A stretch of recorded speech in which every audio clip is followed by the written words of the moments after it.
Vape University. Yeah, Hopefully, welcome everybody. you brought a smoker and somebody that's new to vaping to maybe catch up on a couple episodes. Make sure this is right here. Uh, Alright.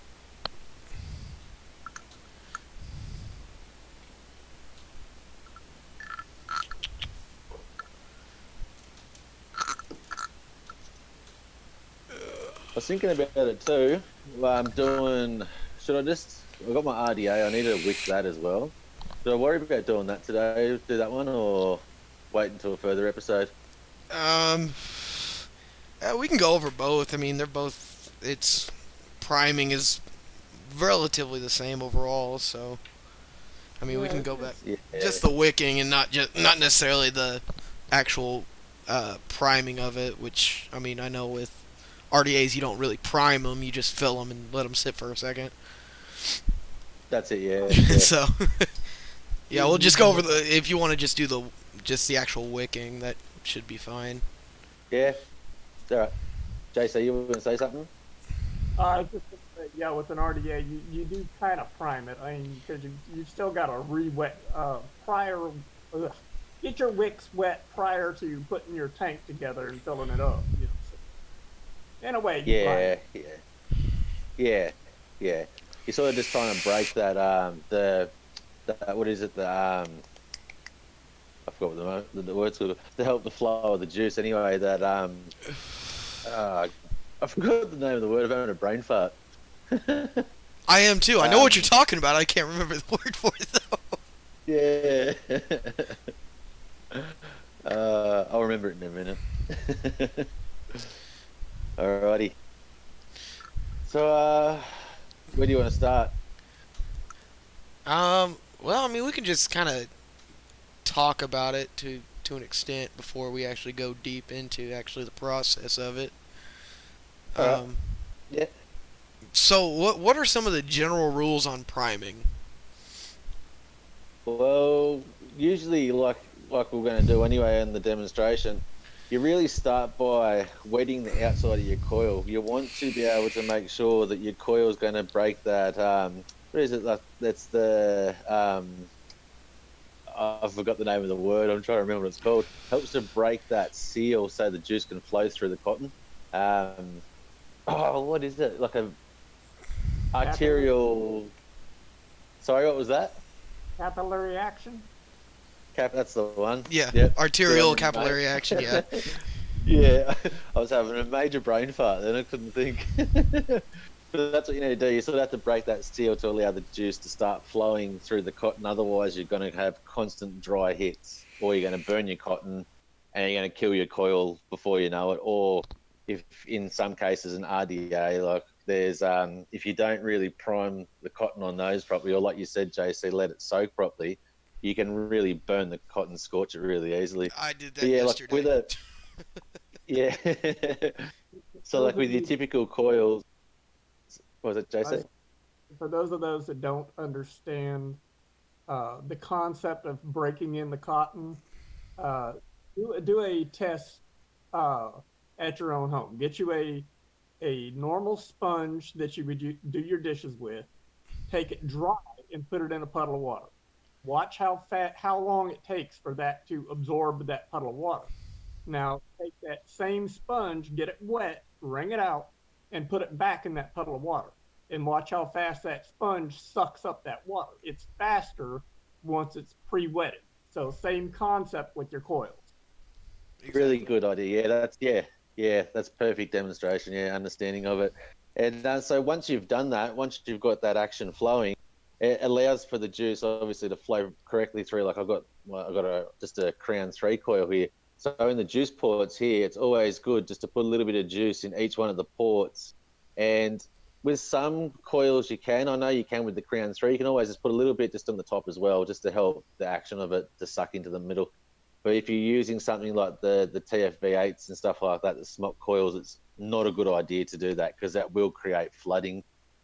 You will over time, you sort of pick up the general idea of whatever the tank is you're using, you sort of get a good idea of the coils, how they work after you've gone through a packet of them usually.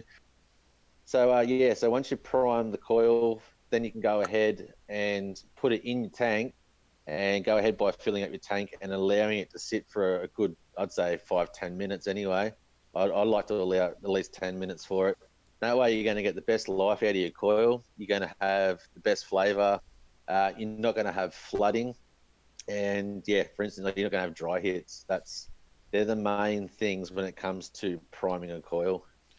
And like I know I do it, but do you guys do uh like dry sucks on your coil to help it perforate a little better? Yes, yeah, I do that. And when I can start to sort of taste the flavor of the juice that I have in there, I sort of have an idea that it's already coming through the cotton. Okay. Yeah, yeah, that is a common thing to do as well. And it's always good to close off your air ports when you do that. So you're sort of creating a suction, making the juice trying to escape and not air come in and sort of pass by it. So And that there's that an does help a lot. Yeah, which is just the opposite. Shut off your airflow, but instead of sucking on it, blow through it really hard. That also causes air pressure in the tank to build up, and then once you release that air pressure, it sucks into the coil. Yeah, yeah, it does almost the exact same thing. It's actually just sucking it. yeah, yeah. But with that JC, I have had an issue with that. On some coils, that'll actually cause flooding.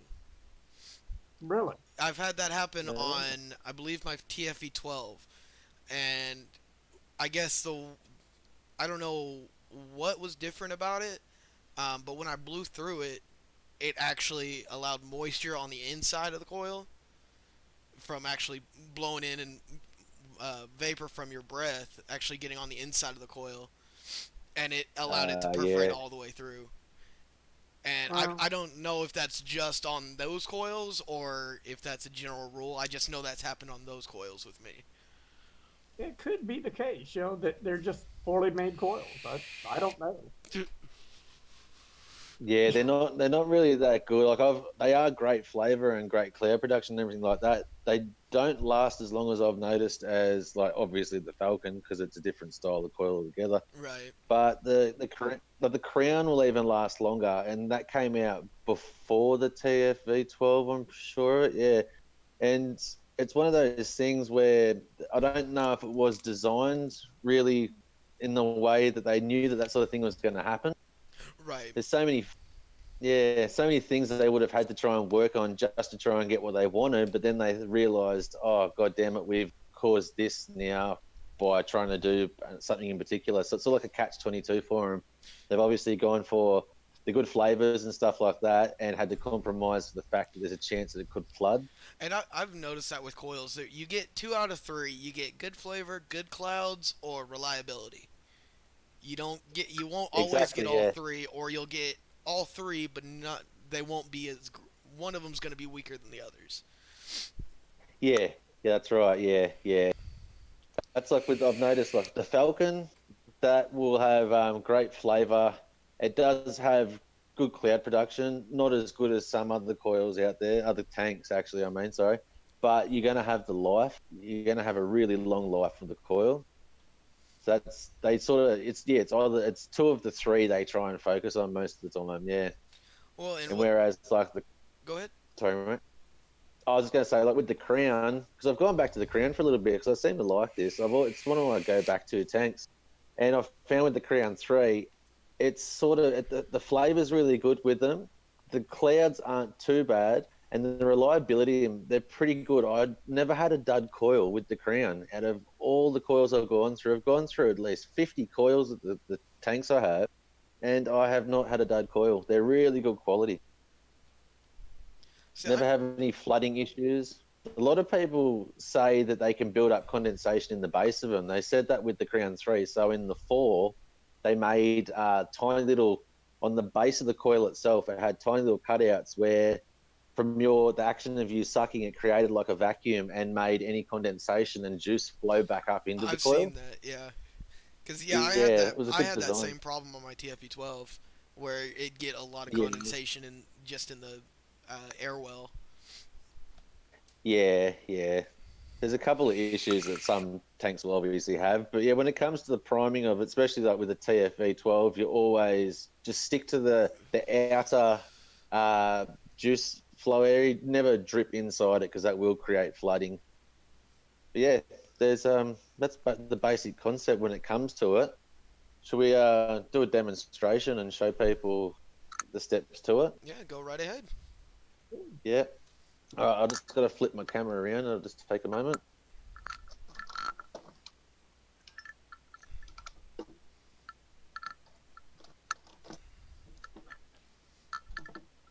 It'll make you All look right, richer. so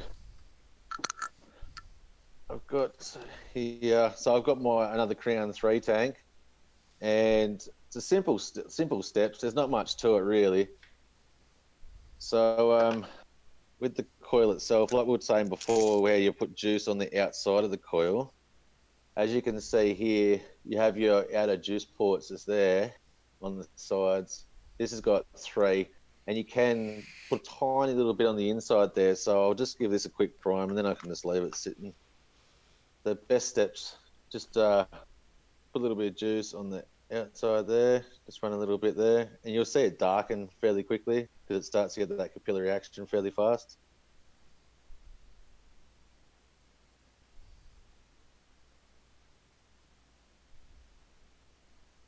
Oh, it's taking a little bit longer than normal. There you go. Then I find just putting a tiny little bit on the inside here as well, just with the crowns anyway. Not much, just enough so you can sort of see that it makes like a little bubble there. And once that's done, it's as simple as just popping her in. Some people like to find putting a little bit of juice on the outside of the coil is a good thing as well, especially when you got like press fit coils, Hmm. because then it helps the seal of the coil itself. But considering I've just recently used this, so it does still have a little bit of the VG content in there, so it's not too bad. Yeah, close her up. I'm gonna try and get the bloody cap off it. There you go. And just fill your tank up like you regularly would.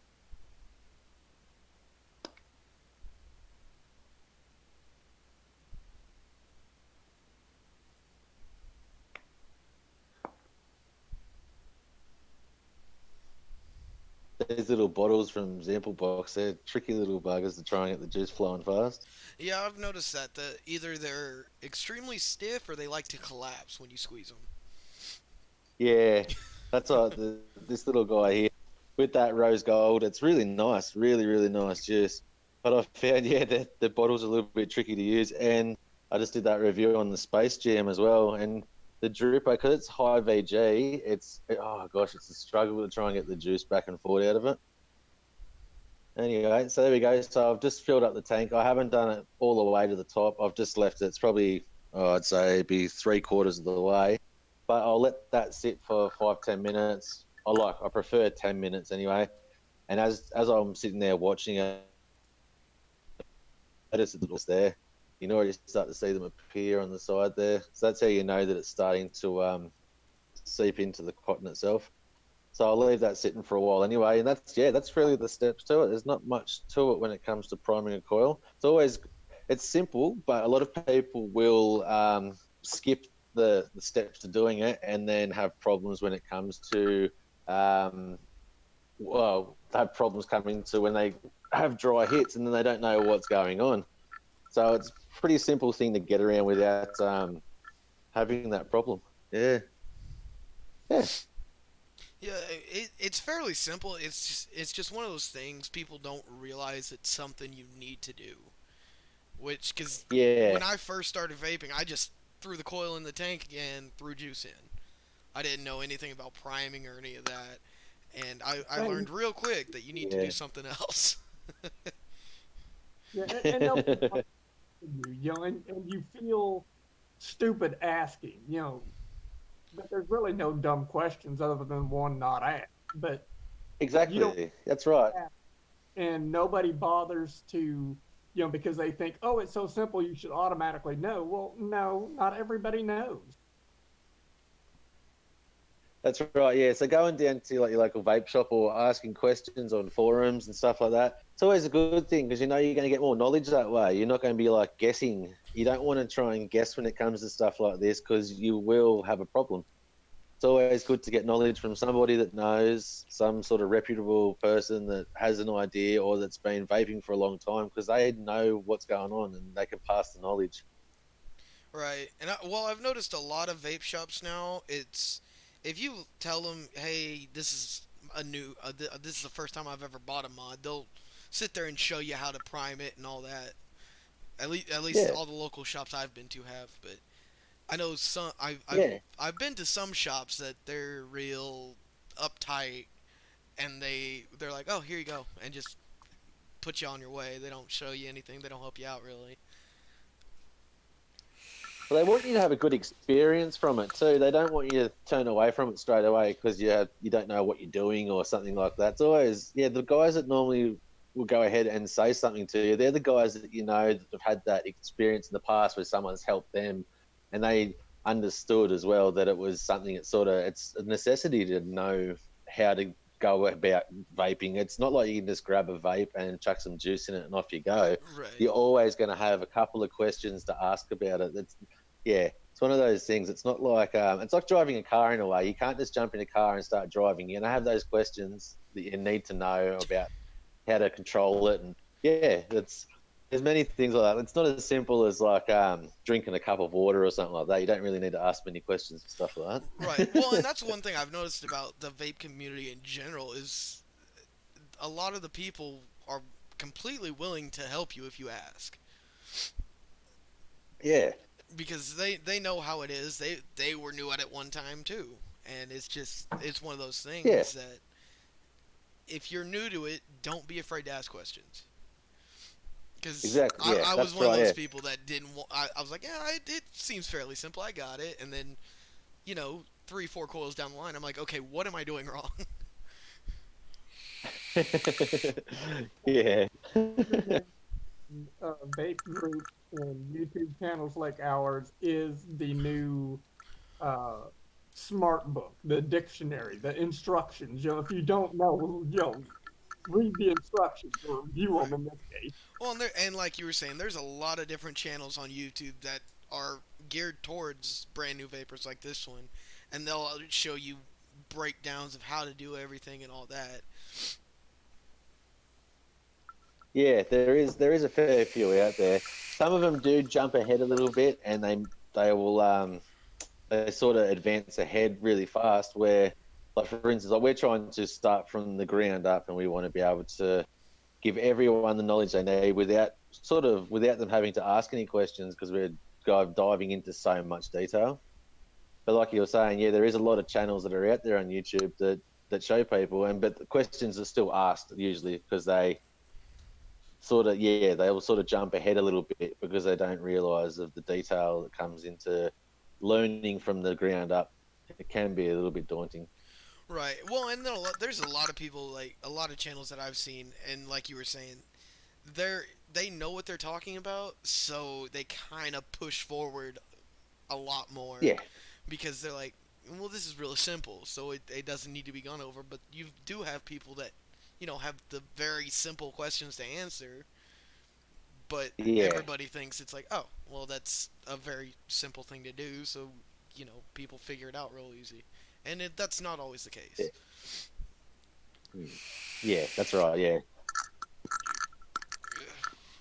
All In right. that, sometimes you'll hear a few analogies like the sponge thing or the car thing, because a lot of times from people I've talked to, I find that helps them understand better because even when we're trying to be simple, some of the terms still hard to grasp. Yeah, like I still wrap my head around some of the terms these days as well. You learn something new all the time, so it's always good to, yeah, like you said, like I have the analogies and stuff, like trying to work out something that they have in common to help them to understand it. It makes it a lot easier. Alrighty. I could, if we wanted to, I could show how to wick an RDA. I know that's sort of like we're saying now. We've got to try and do step by step. It is jumping ahead a little bit, so won't worry about that in this episode. I think we'll wait until a further episode when Yeah, we actually start talking more about RDAs. I think, yeah, we can do that. That works fine. yeah, I Um, think that's a good idea. do you want to kind of go over um, like Nick strength and stuff like that, since that's a little bit more basic? Yeah, yeah, that's a One, good idea. Yeah, we can go ahead and do that. one thing on the coil head to cover real quick, we got the priming down on it, but if it's your first time to use what we call a sub-ohm tank, which uses those types of coils, make sure you read the side of the uh, coil itself. It will tell you in numbers uh, what wattage to have your device at, because otherwise you're not going to have a good experience. Right. Yeah, they'll always have the recommended wattages on the sides, and you'll have like, for instance, like with these, I've got it's rated between 70 to 80. So the best thing to get the best life out of your coil. Oh, that's another thing that we didn't go by as well. When initially priming your coil and going to use it after that 10-minute period, always start at one of the lowest wattages possible. So it's always good to start at around about say 20, give it a couple of puffs, and then go up to 25 watts, give it a couple more puffs and jump up in increments of 5 until you get to the point where you think that's a nice vape that you like. And usually you'll find that's between that recommended wattage. So that's always a good thing to do that because you don't want to jump straight ahead and ramp up your coil that fast. It can create problems with that coil immediately. It's sort of similar to an RDA where you'll get hot spots and stuff like that. But that's another thing when it comes to RDAs. It's always a good thing to sort of start from a low wattage and make your way up. That way, you're not going to have any issues. You Yeah, get just longer to kind of life out of your break it coils. in a little bit. Exactly. Yeah, yeah. Breaking it in. That's what you need to do. It's recommended. They don't say it on a lot of coils. They won't say things about breaking them in, like by slowly taking the wattages up. They'll usually only say fill the tank and let it sit for 10 minutes.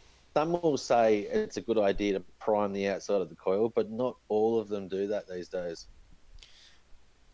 Yeah. Well, one thing I've noticed with that is you can stick it in and immediately fill it. Um, I wouldn't recommend it, but it's doable. But it's one of those things Yeah, if you do that, you'll need to let it sit for longer. yeah, yeah, that's right. Yeah, and it's sort of you're sort of running a bit of a gauntlet. If you know that it's a good idea to do the outside of the coil, just go ahead and do it. It's better to do that. That way, you don't have that concern thinking, "Oh, will this be a good coil? Am I going to manage to stuff it up?" Just go ahead and just put some juice on the outside of the coil, and you're not going to have that issue. It'll make Right. it life a lot easier for you, a lot easier. All right, so we'll jump into like Nick salts and your free base nicotines and nic strengths and stuff like that. Hmm. So a good thing to do is if a lot of beginners when they first get into it, it's a lot of people might think starting off at a high nicotine strength and working their way down is the way to go. It's always good to start at a low strength and work your way up because it can sort of make people think, oh, yuck, this isn't for me if they start at a high nic strength. It's always good to start low, and if you feel that you're not getting enough nicotine, just go up a bit. Usually go up in increments of around three. So you have your 3, 6, 9, 12, depending on if you're making your own juices, it's a little bit different. You can really pinpoint it that way. But with your typical juices, when you're buying them from like a vendor of some sort, like a brick and mortar or an online store, you'll find that it goes in increments of three. So, for instance, like with the rose gold that I'm using, I don't know if you can see like I've got just doesn't want to focus, but this is a 6 milligram, and I found like so I've made the mistake myself when I first started vaping. I went directly from the strength that I was smoking, Hmm. so I started off at 12, and I it did the wasn't a same good thing to thing. do. I sort of turned myself off feeling that this isn't the right thing for me. And then I discovered after watching a couple of videos years back, understanding. that it's best to start from the lowest content, because with a cigarette, like I was smoking 12 milligram rollies, handmade rollies, and the thing is with that, you're not really receiving that entire 12 milligrams because it's burning a lot of it and you're only inhaling a portion of it. Mm. So for something like I was smoking, I probably was only receiving between 6 to 8 milligrams at most, and that was if I was like sort of chain smoking it.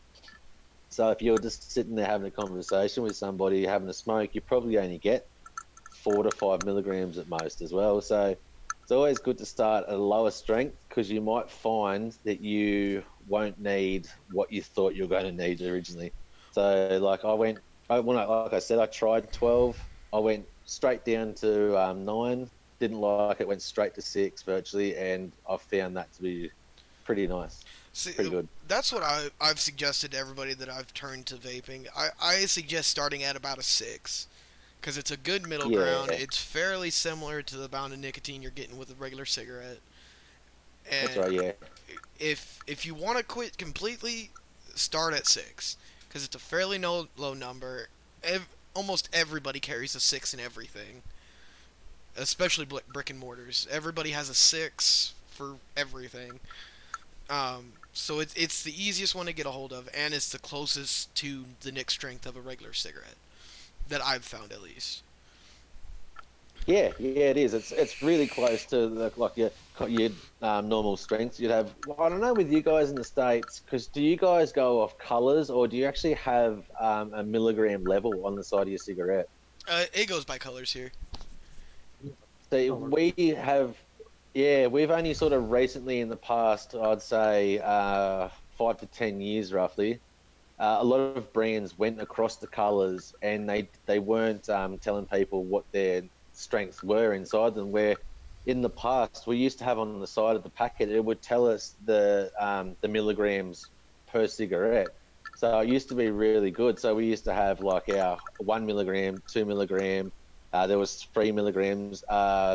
Winfield brought out a 5 milligram, so there was the 6s, the 8s, the 12s, and then it went to 16s and stuff like that. So we sort of had a really good idea when it comes to nicotine levels. So moving over to vaping for me, because I was a long time smoker, it helped for me to get a better understanding for what nicotine I needed. Where with you guys as well, it might be a little bit different for you guys. You would have had a little bit of trouble trying to pick up on the milligrams that you wanted originally, Right.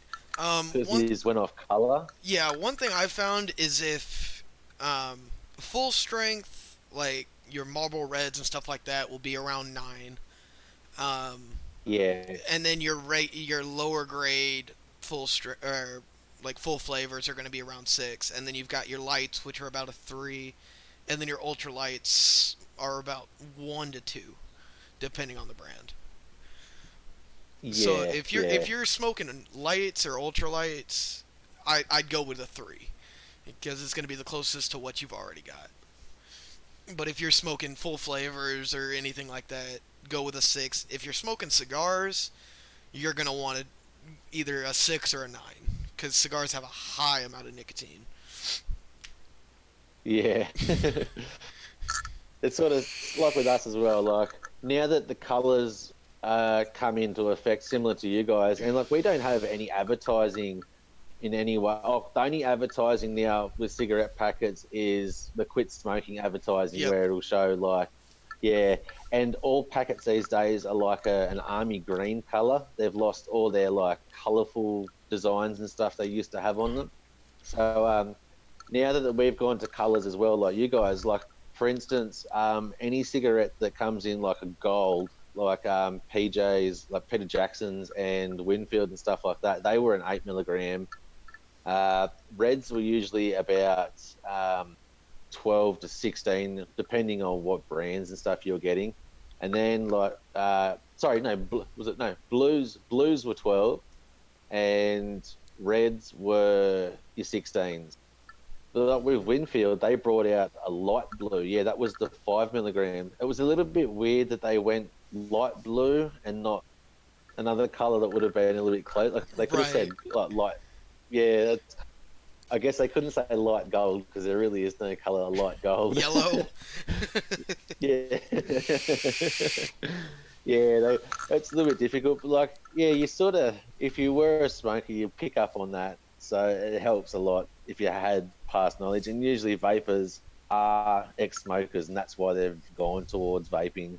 That's what the market is made for, really. It's not for people just to, oh, I'm going to take this up because it's a good thing to do. Like you'll hear a lot about the JUUL people. You hear a lot about through schools. Yeah, I prefer not to say it because Yeah. yeah, The name we do not there's a lot of speak. trouble. Exactly, yes. There's a lot of trouble through YouTube at the moment with all that, so best not we talk about that. One, like, actually, yesterday I was watching some of those not like no, against vaping ads from like California and stuff, and Yeah, and they've got 12, 14, 16 year olds that are like, oh yeah, I've been vaping for a year. Da, da, da. It's like yeah, that's not a good thing. You're not so, if you're exactly, underage, do not vape. Do not touch it. exactly. That's right. And they did that. I don't know if you watch the boys on Dash Vapes. They did a video the other week in regards to this as well, and they were showing ads around it all, and they were all just about every single one, but one of the ads, they were all puppets. I watched that video They were all, yesterday. Yep. yeah, and I could not get over the fact that they were using puppets. Like it was bizarre. Like Well, I understand they're trying to get kids to understand that it's bad, but in a way, it was making kids think about vaping, not the fact that they shouldn't do well, and the it. funny thing is, in one of those videos, that pup, the what was it? I believe it was the second one they did at the pool. Oh That yeah, yeah. that puppet it seemed high as all hell, but He vaping's did, bad. didn't he? Yeah, yeah. Oh yeah, vaping's bad, man. But yeah, and if you don't already smoke and you want it, it's one of those things I've noticed with a lot of people. If they don't already smoke, but if they have a habit of like chewing on toothpicks or something like that, and they want to do something different, if you want to do vaping, do 0 milligram because nicotine is an addictive chemical. But It's if extremely it's addictive. something you Yes. want to do that tastes better or something along those lines, do 0 milligrams of nicotine because those are available and they do have the same flavor. It's just you're not getting that chemical, that extra addictive chemical. Yeah, there's been a lot of rumors as well that vaping leads to smoking, I saw that.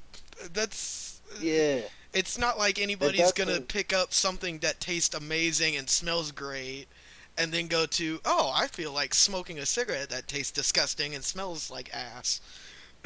Yeah, that's exactly right. Yeah, that's exactly what I was thinking too. A lot of it's similar to like where people say that like marijuana is going to make you lead to other drugs. No. The only thing that's going to make you lead to going to other drugs is your own thought on what you're having. Like, oh, maybe I could have a different sort of high or whatever, for Right. instance. Where it's sort of similar to vaping, like you're saying, you sort of think you want something a little bit better, so you're not going to drop down to cigarettes and think that's going to be Right. it's going to be better than vaping. Vaping is like beyond. That's the top of the rail. You can't have anything better than vaping when it Other comes than to receiving not nicotine. smoking at all, but you know, it's one of those things. Yeah, yeah, yeah. And I We understand. do recommend. What's that? Go Sorry, ahead. I was going to say we do recommend that people that are non-smokers, if they're over 18, it's their own choice. If they want to go ahead and vape, like you said, 0 milligrams is probably a good thing. If they just want to have it as a social sort of thing, it's a good thing to like. If you want, I'd prefer people to vape 0 milligrams than to smoke cigarettes. It's always the better means of like smoking or yeah, it's not smoking, it is vaping. They're two different things, but if you want that social aspect where you can sit down with friends and do your thing, whatever it is in particular, vaping, go towards vaping, don't smoke. Right. Well, and that's another thing. Vaping is a community. Like it's kind of like it has so many different pieces and parts to it. It's a lot like computer gaming or console gaming. It's a community. It's a community thing that we all are kind of in together. And I've known people that started vaping at 0 milligrams because they didn't smoke before, but they thought it was a hobby to them. They started Yeah, building yeah, coils and messing with RDAs and all that stuff, and it was fun to them, but they didn't want the nicotine in it, and which is perfectly fine.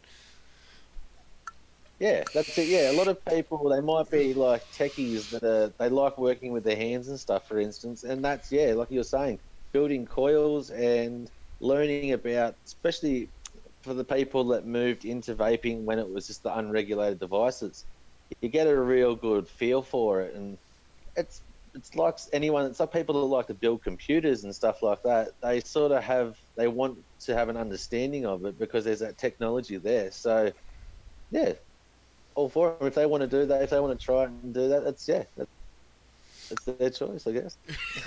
As long as you're over the age, over the legal age. I know in the Exactly states, right. in Yeah, most places it's 18, in some places it's 21 for some reason. But as long yeah, as you're over the legal age, go for it. Do what you want.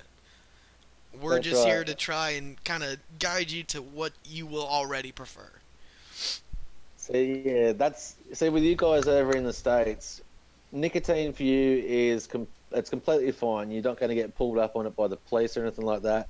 But in Australia, in most states, I know for instance, like in the ACT where I'm from, the capital of Australia, we have a $30,000 fine or 2 years imprisonment if you get caught with nicotine in your vaporizer. So that is a pretty full on thing. Yeah. I What? don't like.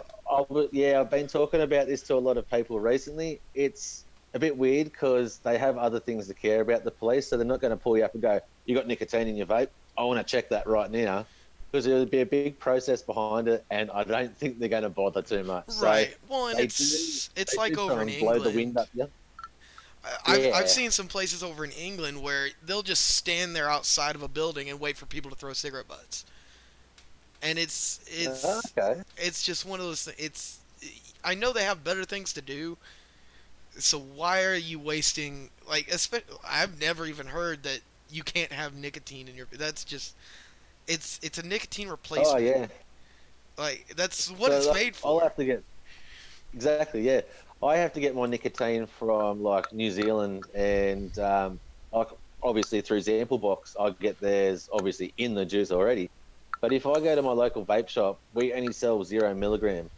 But it's they still have to have a tobacco license in Australia to sell anything to do that's classified. It's classified as a smoking product Yeah.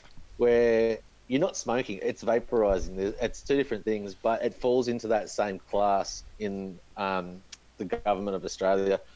It's a little bit silly. So a lot of brick and mortars, they had to, at a point, shut up shop for a little while so they could receive their tobacco licenses. And we had vape cafes like you guys have over in the States, they were only around for a little while because vaping was sort of a new thing. And before they knew it, the tobacco licenses had to come in. So the cafes had to virtually cease. So there's going to be a point if nicotine doesn't get legalized, we're about to have an election. If nicotine doesn't get legalized, it's going to be a big issue. It's going to shut down a lot of brick and mortar stores. I know it's already happening in South Australia. It's becoming a big thing. Um, I think it's in where was it? I think it's in Perth at the moment. For them to sell vape products, they're not allowed to sell the vaporizer, the juice, and the coils, all your starter kit. You're not allowed to sell that in one place now. So what a lot of vape shops had to do was break their store up into different shops where one would sell juices and coils, and the other one would sell the actual mod and the tank and stuff like that. They had to do that to legalize the fact that they were selling it to the public. It's weird, really bizarre. I don't know how they managed to get around that, That's but ridiculous. yeah, I know. We have some really odd laws here when it comes to vaping and smoking in general in Australia. Yeah. Well, and that's the thing I've noticed is like on Zamblebach on the group, they're starting to do that in California, and I don't Yeah, understand why. yeah, that's it. And if the that goes through in California where flavors are banned and stuff like that, it's going to make things really difficult because just about every single company these days, like I've received everything that I get from Example Box, it's all from California. California, yeah, I'm pretty sure this is from California as well. Majority of juice suppliers from California. So if there is a flavor ban there, they're gonna see a massive fluctuation in some other states around California now, moving shop Yep. so they can continue their business. Yeah. But a lot It's of people are also saying if California does it, every other state that you guys have, they're gonna follow suit. They're gonna do the same thing. So it's going to make things really difficult for businesses. For instance, like Example Box, it's going to be hard for them to source things that they want because their reputation works off like an algorithm of flavors that we like. And if those flavors disappear, their business is going to be really, really hurt in a way that their main, their main focus is to find the flavors that people want. Without flavors, that's going to be a massive issue. right. I would think they would do it like they're doing in Lynchburg, Tennessee. Lynchburg, Tennessee is a dry county. Alcohol is illegal, but that's where Jack Daniels, one of our whiskeys, is made. So they can make it there. They just can't sell it there or consume it there. They have to ship it outside of Lynchburg to make any money. Yeah. Yeah, I've had juicers in the past that say this isn't allowed to be legally sold in a particular state of the US. It can be sold in the US, but not where it was made. Oh, that's the similar thing, I'm assuming. Yeah. It's really odd like that. The laws are just bizarre. Just some laws, it doesn't make any sense why they came around, especially when it comes to this. Like, vaping is a means of helping people, not to make the world a harder place. And that's what I don't. I mean, I understand that big tobacco and all that crap is going on, but I don't get. You're gonna have smokers. It's the thing. There's always gonna be people Yeah. that prefer cigarettes because this is, like we're saying, somewhat complex, and there's so many different varieties. It's kind of overwhelming, but Yeah, yeah, it's a and everybody's all concerned about the difference between safer and safe. It's a safer alternative. You're not getting yeah, any of the true. tar, any of the other like 600 chemicals that are in a cigarette. You're getting nicotine, VG, and PG. That's it, and flavoring, Yeah, which and is usually a flavor, yeah, VG. and that's yeah, and they're always food grade. So if you can eat it, I don't see why there's going to be any trouble vaping it, and that's what all the consumers that make vape products think as well. If it could be a food grade thing that can be used in cooking and stuff like that, it's going to obviously have no effect. They haven't found any long term effects yet because vaping hasn't been around for that long. But as of yet, they can't find anything determining that vape juices and like what's in the ingredients can actually affect anybody. They Right. do say that they had those stories how you could get popcorn lung I and was just stuff about to like ask that. you about But that that's because I've looked into that, and from what I've seen, it's an extremely rare case. yeah, yeah. And you'll find with a lot of vape juices these days, I think it was when vaping first came around because a lot of people were using water in their vape juices instead of using PG. Mm, And any moisture in the lungs is going to cause some sort of respiratory problem. So that's probably a reason why PG was more or less brought around. I noticed that some of the e-liquid calculators I've used in the past for making e-liquids, it'll ask me if I put in vodka or water yeah, as as a means of watering it down. But I think to myself, that's pretty crazy. What you may as well just sit over like your a flue vaporizer, like a like one of those ones you use when you put a little bit of eucalyptus or something into right. it. I've actually used vodka once before. And Yeah. go ahead, JC. You were saying something. Pop- Popcorn lung, uh, if you actually look up what it is a very bad case of bronchitis. Hmm. That's all Okay. popcorn Yeah. lung is. And bronchitis isn't because, oh, I took a shower and got a bunch of steam in my lungs. It's a germ that's out there in the air. Yeah, I've Yeah. compared popcorn lung and bronchitis to like a headache versus a migraine. Yeah, It's a exactly. very similar thing. It's just a more severe version, Yeah, exactly. Exactly. Yeah. and But like it's I say, it's it's very not rare to something get something that bad, to anyways. Yeah. You'd have to have a very low immune system for something like that to go wrong. Um, what else? There's other things I've heard of people receiving like respiratory problems. There was another one. There was something other than popcorn lung. I can't remember what it was, but obviously I've only heard of it once. I can't remember what it was now. But it must have been one of those companies that thought, oh, we have to try and. They must have been one of those like quit smoking groups, like campaigns where they think, oh, if we say something about somebody getting ill while they were vaping, it's due to them vaping. Right. Where it's just because they were vaping at the time doesn't mean that's what it was from. It Yeah, can there's happen. some It's who get seizures from vaping. I've heard that one too. yeah, and It's that's like, a how?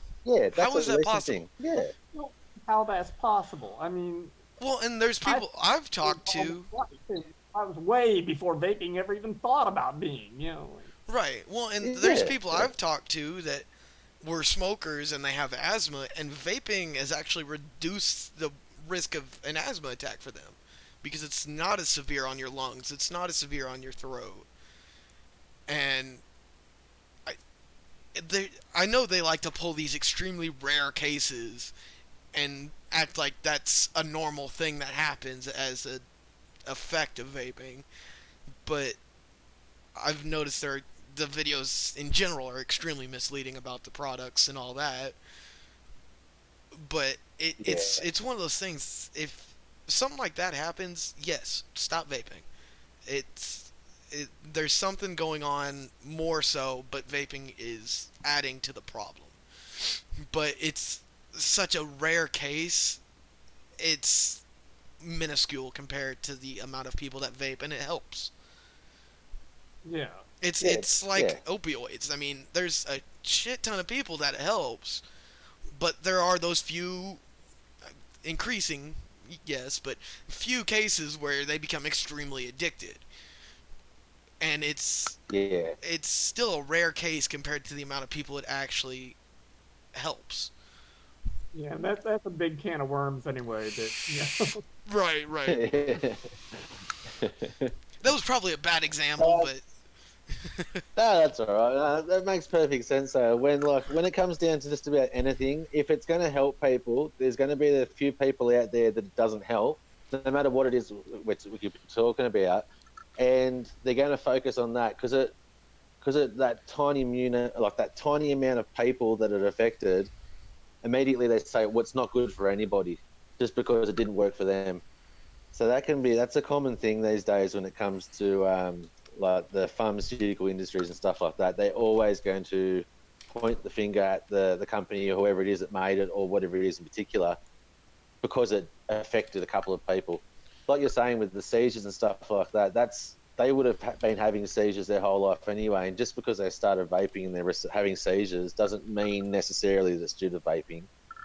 So there's a sort of a little bit of a grey area there. Like people think, yeah, it could be due to the vaping, but yeah, and due to laws and stuff, they have to almost say, all right, immediately, all right, we have to cease whatever it is because it is hurting a couple of people. So then they don't create an issue. It's yeah, like you said, it's a massive can of worms. You can talk about this for hours. yeah, what I think it is with the seizure thing is, somebody has seizures and they're sitting there in front of a strobe light and they take a hit off their vaporizer and they had a seizure. Yeah. Oh, well, vaping Yeah, caused it. The strobe light, it was the vaping. right. yeah, that's it. Yeah, It's yeah, people will try and.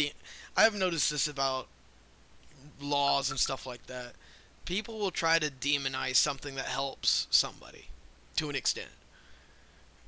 Like Yeah, yeah. with Especially if they're not vaping, rewarding. right? Exactly. Yeah, If they're not getting a back end from it, it's bad.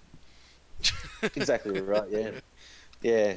So they've already proven though with vaping, you receive it's 95% healthier or safer than it is smoking. So that's a good thing. When people say 95% healthier, you're still something. There's still that 5%. So it's not exactly healthier. It's better for you though. Right. Not Well, and yeah. the main thing, that main 5% is the nicotine addiction in general.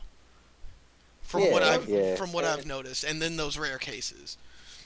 Those that don't get the concept, look at it like this: uh, vaping 95% safer. So, uh, having safe sex with a condom 95% safer than you know not having a condom. But what's even better, don't have sex at all. What's even better, don't vape at all. You know.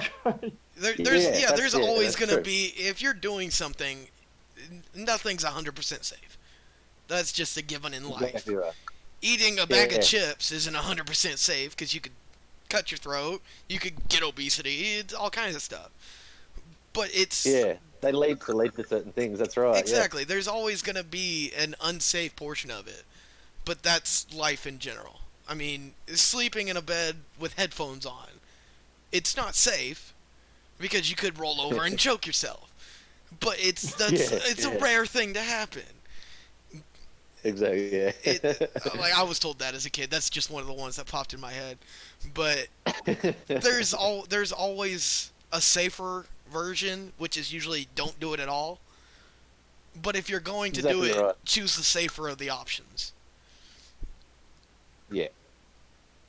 All right, we've gone on to a little bit of we've sort of gone off track on what we were talking about, but anyway, that Well, sort of solved a few things if anyone wanted to know about that. well, and it's kind of We nice to were get that out of the talking way. exactly, yeah, yeah. We will do another episode when it comes to like laws and what's going on at the moment. We sort of went over it a little bit there, but we'll be able to cover that in another episode. What we were talking about, yeah, nick strengths and stuff like that. Along with your nick strength as well, you got your two different sorts of nicotines. Or is there? Yeah, there's the two of them. You got your three. Yeah. So you got your nick salts, your free base, and what's the other one, JC? Stem nick. Stem nick. Okay. So do you want to explain what stem nick is, and then we'll go into the other two? Okay, stem nick, from what research I can find on it, and there's not much.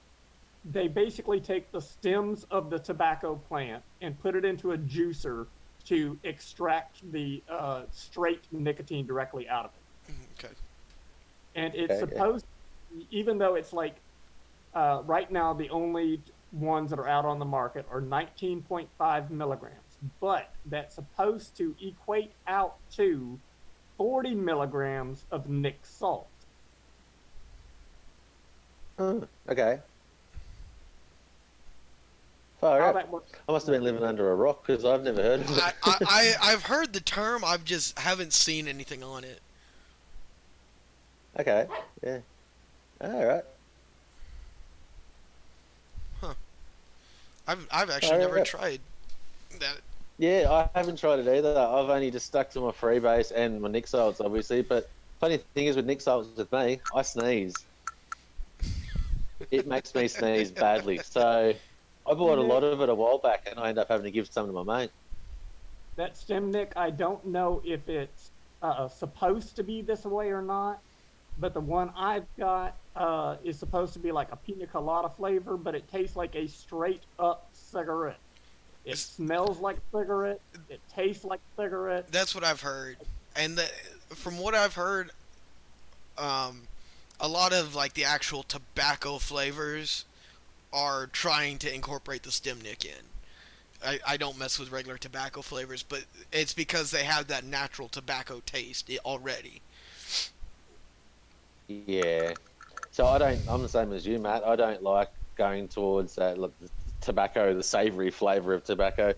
I prefer to stick completely clear of it because that can lead back to smoking. If you were a previous smoker, like an ex-smoker, you might have that taste for it again. So when I first started vaping, my vape shops always said try to stick to something really sweet and flavoursome that you're not going to think of and not going to relate to cigarettes in any way, because that way you will have a dislike for cigarettes straight away. Like it was after the first couple of days, I smelt a cigarette and I went, that actually smells pretty goddamn disgusting.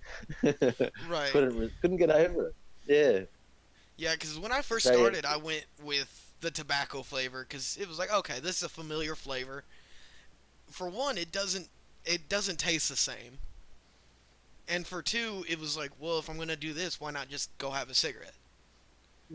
Yeah. yeah, that's there. And It's exactly right. granted, like I've had a couple when I first started, I went with like the Cuban cigar flavors and stuff like that, which are different and they do taste different and they have their own space, I guess you would say. But yeah, if you're getting off if you're trying to quit smoking, do not go to tobacco flavors. Menthol flavors you should be fine with because you'll get different, like you can get fruit flavors with menthol and you can even add menthol to whatever flavor you want. But if you're Yeah, yeah. but steer clear of like your regular tobacco flavors because like I was saying when I started doing it, I was like, well, I can just go have a cigarette and have the same effect. Yeah, that's exactly right. Yeah, it sort of it doesn't give people an idea really how good vaping is. If they go towards a tobacco flavored product, they're going to think, yeah, like you're saying, why don't I just have a cigarette? This is sort of a little bit of an inconvenience. Have to like fill the tank and change coils and this and that, blah blah blah. Where I can just light up a cigarette and have the same taste. That's exactly why I guess my vape shop said to me, stay away from tobacco flavors because you'll find yourself going back to cigarettes. Yeah. Hmm. Yeah. So you got your stem nicks, and then obviously you got your freebase nicotine. So your freebase nicotine that is commonly used in sub-ohm tanks and RDAs and all the other tanks and like the sub-ohming section of things.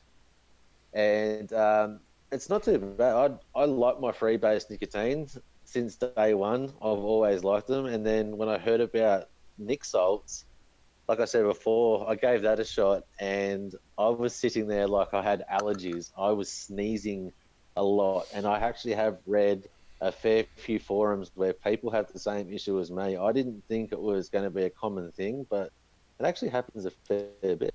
Yeah, It's I've really, really never tried weird. Nick salts. I've talked to people about it and they're like, yeah, it's a give and take kind of thing. Nick salt to Yeah, me isn't all it's cracked up to be. I mean, the flavor is a whole lot more muted. The even though they say it's smoother than regular nicotine, well, granted, for how high it is, it is. But uh, at the same time, most Nick salt is made with 50-50. So that 50% PG is harsh on the throat. So whatever smoothness you get, it's negated by that harshness from the PG. Yeah. yeah, Well, and that's what I've noticed with most of the mixes I've seen. They're either 70-30 or up 80-20, 90-10, or even 100% VG. exactly. Yeah, and that allows for that freebase to give you that tiny little bit of a throat hit. Makes it a little bit different. Like I was making when I first started making my own juices, I was doing a mixture of 50-50, and at the time I was mixing at 8 milligrams. I wanted to try 8 milligrams, and doing that, I found that it was extremely harsh on the throat, and I wasn't sure whether it was the nicotine or the PG content. So I did a similar thing. I dropped it down to 70-30, and I started doing 80-20 as well. And then I found it wasn't the nicotine; it was the PG the entire time because Yeah. it can be really strong on the throat. Well, and from what I've noticed, most of your bases are PG, correct? Yeah. Okay. So most of your Yeah, bases are PG, and most of your flavoring and nicotine is VG. Yeah, depend. Like when I get it through mixology, when I get my nicks and when I get flavors and stuff as well, you'll find PG base for the flavors that I receive, and I get a choice between a VG base or a PG base with my nicotine as well.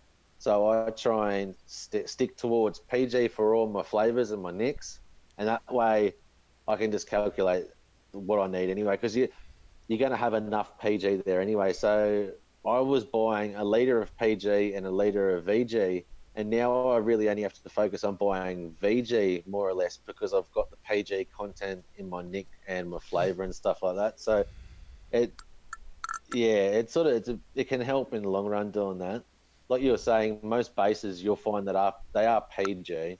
Yeah, it is common. Yeah, and then like I was saying earlier, most off the shelf stuff is going to be 70/30 or better.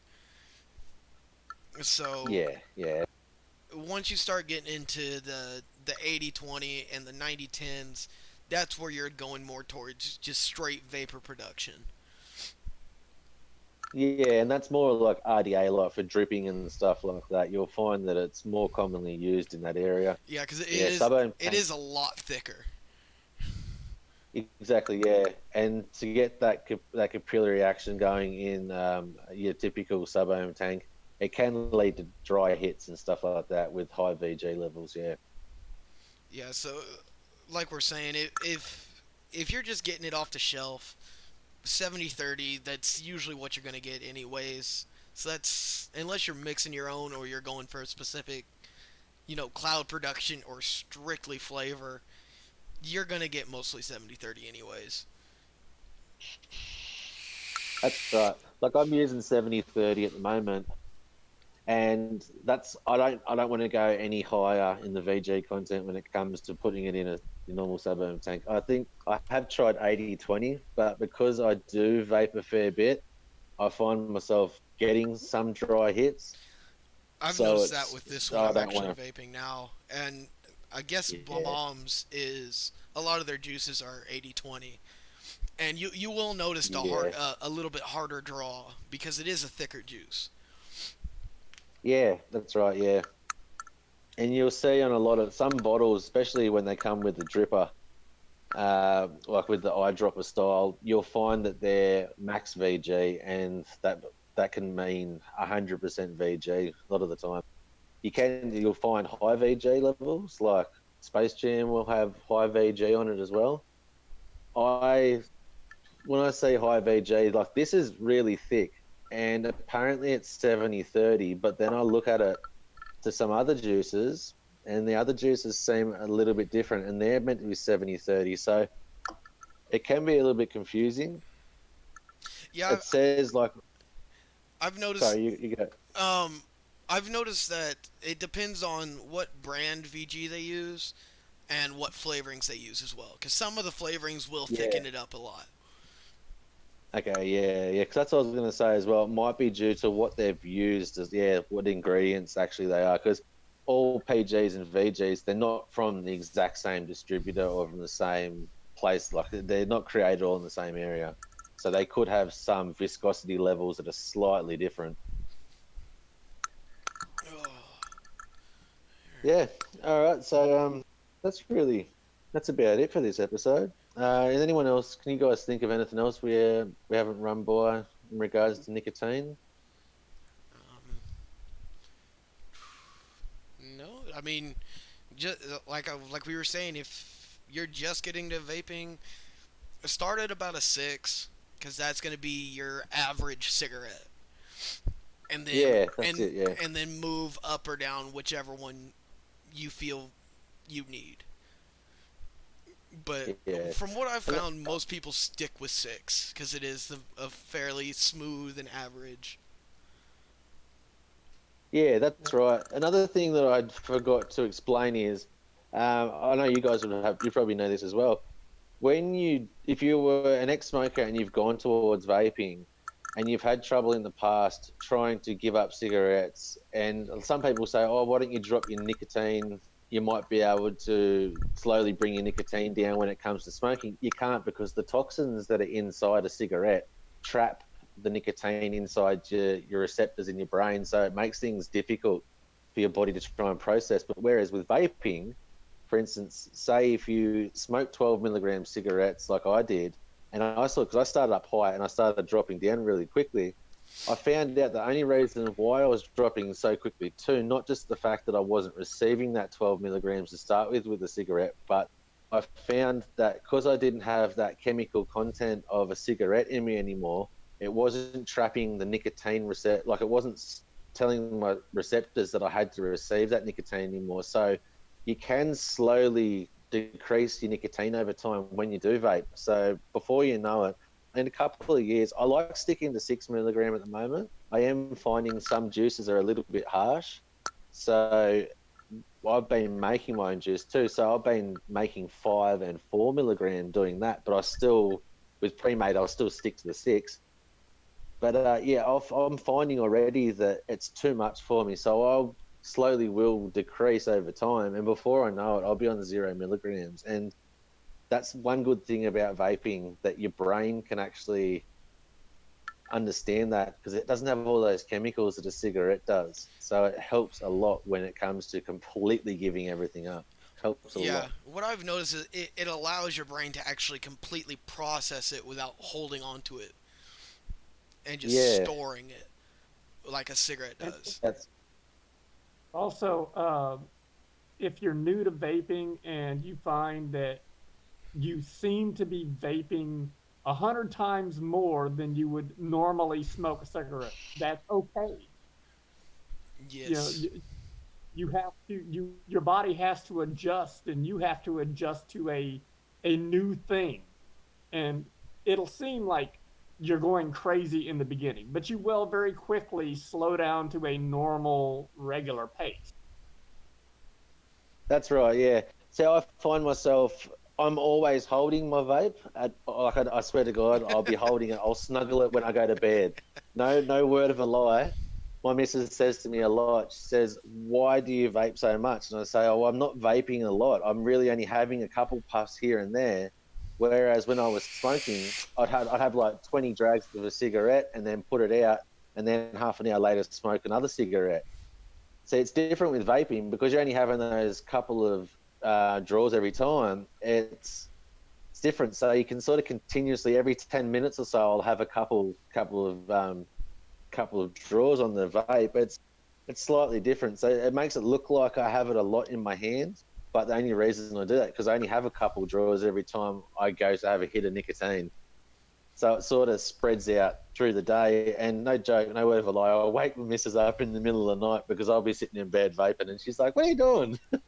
Right. But it's Well, common. Like, one thing I've noticed is with along with that line is it's like when you're in a car, and you're going to the same place, you're speeding but you stop and then you go again. That's smoking a cigarette. And then vaping is you're just driving continuously. You're yeah, you exactly. hit it every once in a while, but you're not sitting there stationary for 5 minutes and then go. You're still moving Exactly doing right. whatever you were doing before. You're just hitting it once every couple minutes. That's exactly, yeah. That's perfect. The perfect example. That's exactly right. I, Yeah. I actually did this when I first started vaping. I smoked I went, I took, I kept track of how many times I smoked, how many draws I did for a little bit, and then once I started vaping, I did the same thing, and I realized that it the number was about the same for the amount of draws and hits I did.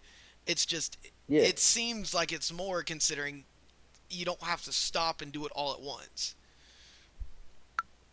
And yeah, that's exactly right. That's what I was trying to explain to my partner as well. She sort of didn't understand that.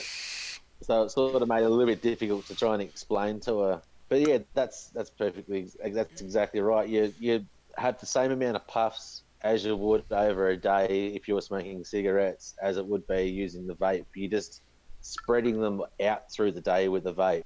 Whereas a cigarette, you sort of, yeah, you had those increment, like those time periods of the day that you'll have a smoke, but you have a lot of it in one go to Exactly. catch up with what you haven't had. Yeah, and yeah. and that's one thing about That, vaping. It's you're not getting as much nicotine at one time. So you're not getting that nicotine rush. You're not getting that nicotine drop either, like you would with Yeah, smoking. yeah. You don't have that. I So, need a cigarette. yeah, well, I find that's a bit common thing with your freebase nicotines. Then with your nic salts, because I can't remember who it was. Somebody was saying that it's similar to having a beer and having a shot of bourbon. Nic salt is like a shot of bourbon. Like you can throw that back in one go, and immediately almost like you start to feel the effects of it. Whereas freebase is like drinking a beer. You have to have a few before you really feel that amount that you're feeling, like you would feel off a shot sort of thing. It's more of an immediate effect with your nic salts. That's why people like to use it in their mouth to lung devices. So you do get that feel of a real cigarette. So freebase just wouldn't. It can work in mouth to lung devices, but it doesn't work how it normally would in like a sub ohm tank. It's a little bit different because you're heating it up at such um, a low resistance. It's completely different with a sub ohm tank than it is your mouth to lung. A lot different vapor production because you're not making so much vapor production with your mouth to lung. You have to have something that has a higher nick level to allow for the effects as like with a sub ohm tank. You only have to have low nick because you're getting a lot of cloud production, so you're receiving a lot of that low nick content to sort of match out what you will with your mouth to lung. Yeah.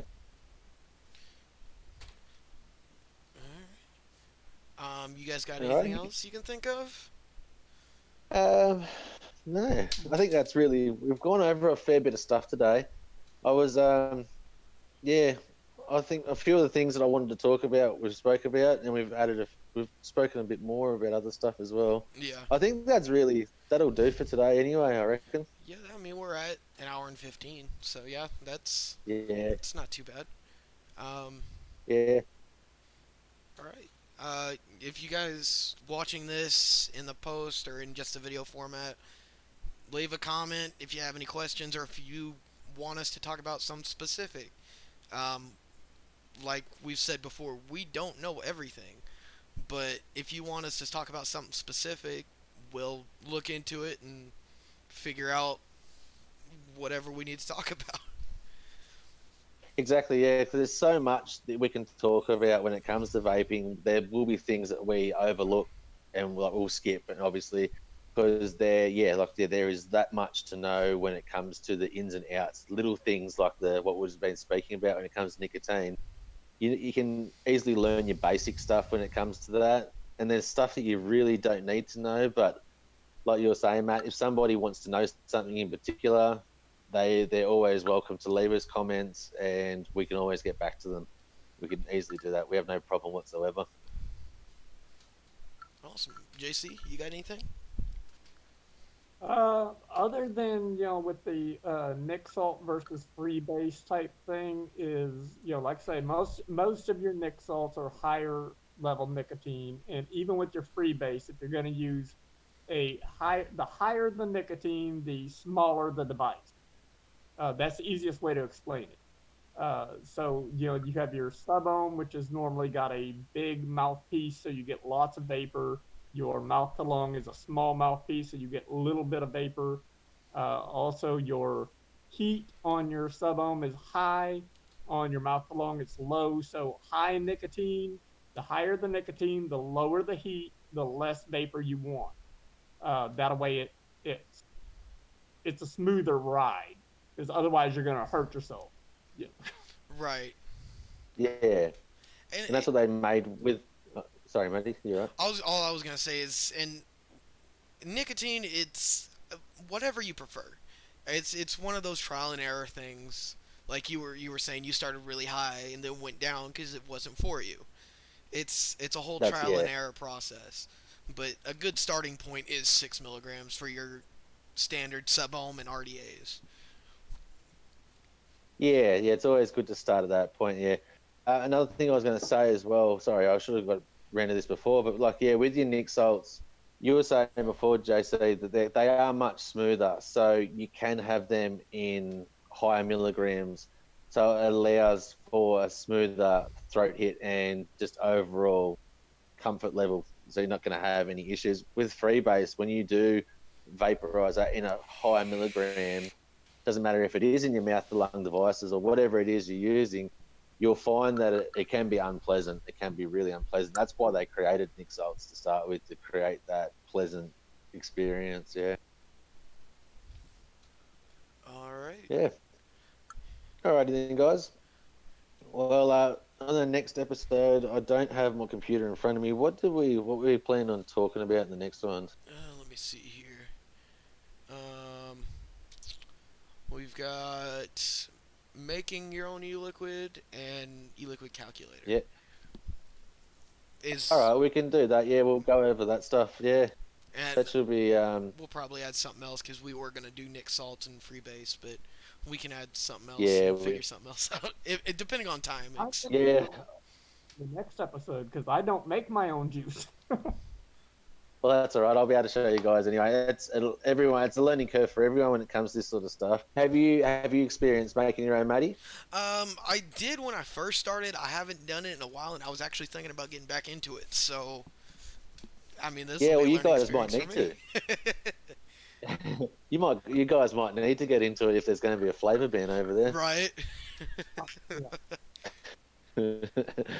So, well, yeah, we'll get onto that. We'll start by, well, I'll just make some small amounts. I'm not going to make any big batches if we do. Um, so yeah, so we'll do, yeah, do it yourself juices, and we'll go over like calculators and stuff as well. So it makes it really easy and simple for people to be able to do it. Awesome. Sounds good. Well, I guess we'll talk to you guys next week. Alrighty, guys, it's been good. Have a good one. I'll speak to you too. See Everybody- you later. Have a good one. Bye.